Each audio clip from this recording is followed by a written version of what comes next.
Setiap orang bisa menjadi cahaya bagi orang-orang di sekitarnya. Termasuk Anda yang di rumah dan Anda yang ada di studio, Anda bisa menjadi cahaya bagi orang-orang di sekitar Anda. Caranya mudah, berbuat baiklah sekecil apapun sekarang juga. Dan itu yang dilakukan oleh 3 tamu Kick Andy kali ini. Salah satu diantaranya adalah Dr. Feriana.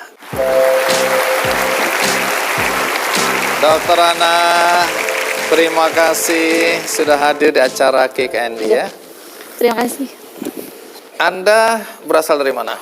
Dari Yogyakarta. Kami dengar Anda mendirikan sebuah klinik pengobatan dan gratis. Ya, demikian. Betul itu? Betul, alhamdulillah.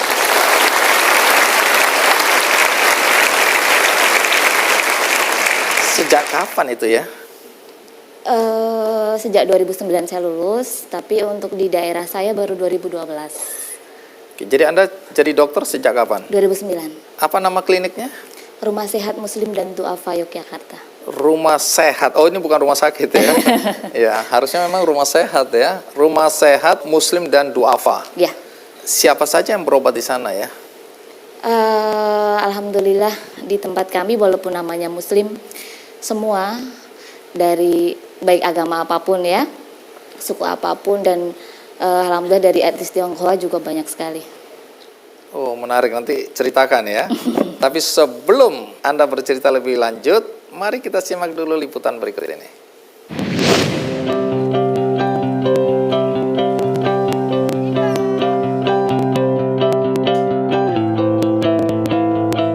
Sepintas, klinik di Dusun Sumberan nomor 297 Ngestiharjo, Kasihan, Bantul, Yogyakarta ini sama dengan yang lainnya. Namun, ada satu yang membedakan. Klinik ini tidak memungut biaya kepada warga miskin ketika mereka berobat.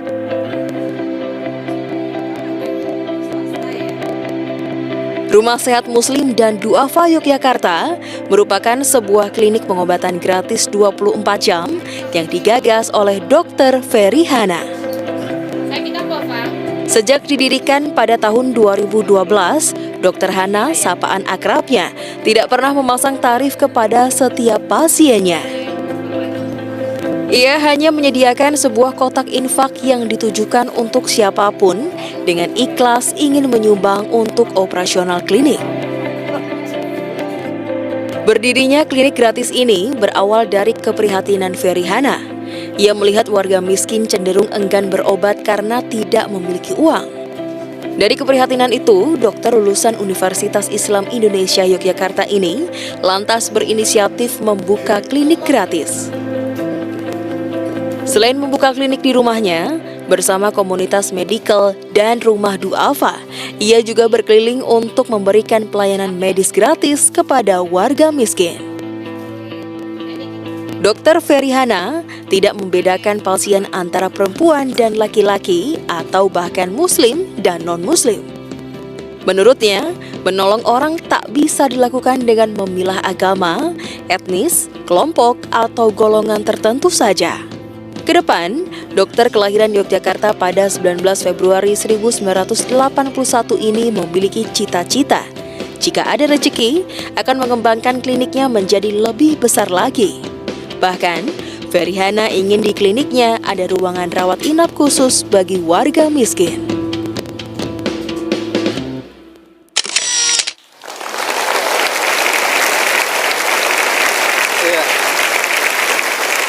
Anda melakukan pengobatan gratis ya untuk masyarakat luas, terutama mereka yang kurang mampu atau tidak mampu.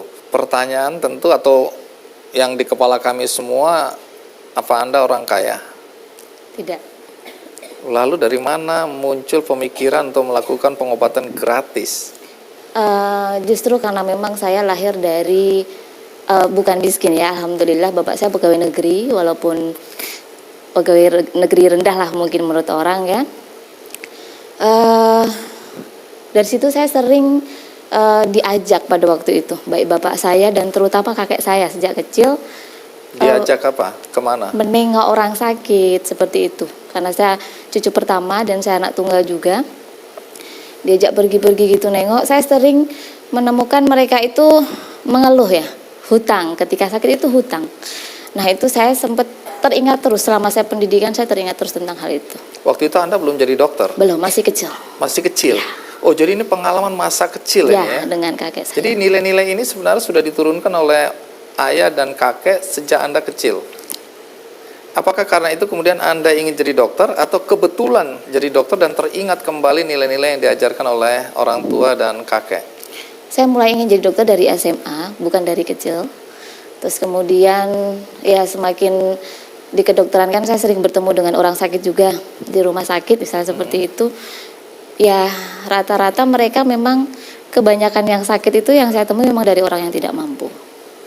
Nah, yang jadi pertanyaan tentu kalau itu gratis atau seikhlasnya, karena kebanyakan yang ikhlas itu tidak mampu jadi tidak bayar. Lalu dari mana biaya operasional sehari-hari? Di awal saya mendirikan, bantuan terbesar dari bapak saya. Oh, kembali lagi orang tua memberikan dukungan. Ya, support dari bapak cukup besar. Jadi untuk beli obat-obatan, Ya. untuk semua perangkat praktek di Ya. sana Dari ayah. dari ayah. Lalu kalau sekarang bagaimana? Dari mana aja? Begini, sejak 2013 saya mengalami masa yang itu masa yang berat sekali. Jadi Apa yang terjadi? pada waktu itu kotak infak itu sudah kadang nggak terisi sama sekali gitu. Kemudian saya merasa tidak bisa melanjutkan. Bukan tidak bisa dalam artian saya masih melanjutkan tapi hanya dengan resep. Jadi kan pasien harus beli obat lagi. Oh, selama ini Anda bantu resep dan juga sekaligus memberikan obat, Iya. biaya obat untuk Iya. beli obat. Oke, terus apa yang Karena kotak infak ya kadang mungkin terisi tidak sampai 20.000 begitu. Akhirnya kan tidak bisa untuk membeli obat. Nah itu saya ada rumah di pojokan itu saya berdoa, ya Allah saya memohon untuk diberikan usaha. Saya betul-betul ingat pada waktu itu habis sholat saya mohon dan alhamdulillah saya diberi usaha klinik kecantikan sekarang. Saya mulai dari awal. klinik Ya kecantikan? usaha kecantikan dulu. Berbayar tentu ya. Ya. Dan inilah yang Anda gunakan untuk membiayai Biaya operasional. klinik yang gratis tadi. Betul. Jadi semuanya swadaya Anda ya. Alhamdulillah.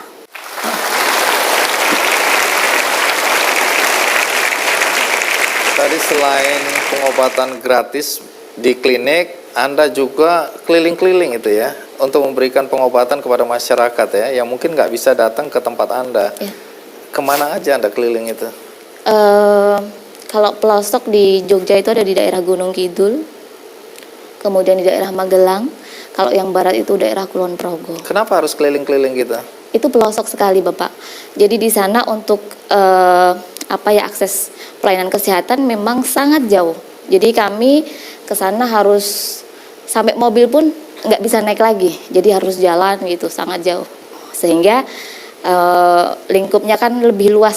Saya bisa sekali datang, pasien itu banyak. Itu bawa obat-obatan juga? Ya. Bersama siapa kalau Anda keliling itu? Ada beberapa perawat yang kami ada tim, alhamdulillah sejak 2014 ya. Itu putar-putar ke sana. Saya tidak tahu apakah pantas atau tidak gitu ya, tapi saya mewakili mungkin isi pikiran dari penonton semua soal Anda bercadar ya. Nanti Anda jelaskan dan bagaimana reaksi orang-orang ketika melihat dokternya bercadar. Yep. Terutama kaum lelaki, karena saya dengar tadi Anda tidak membedakan ya. Nah, kemudian bagi mereka yang mungkin non-muslim, bagaimana reaksi mereka ketika lihat dokternya bercadar? Nanti Anda jelaskan. Baik. Kita rehat dulu, ikuti terus Kick Andy.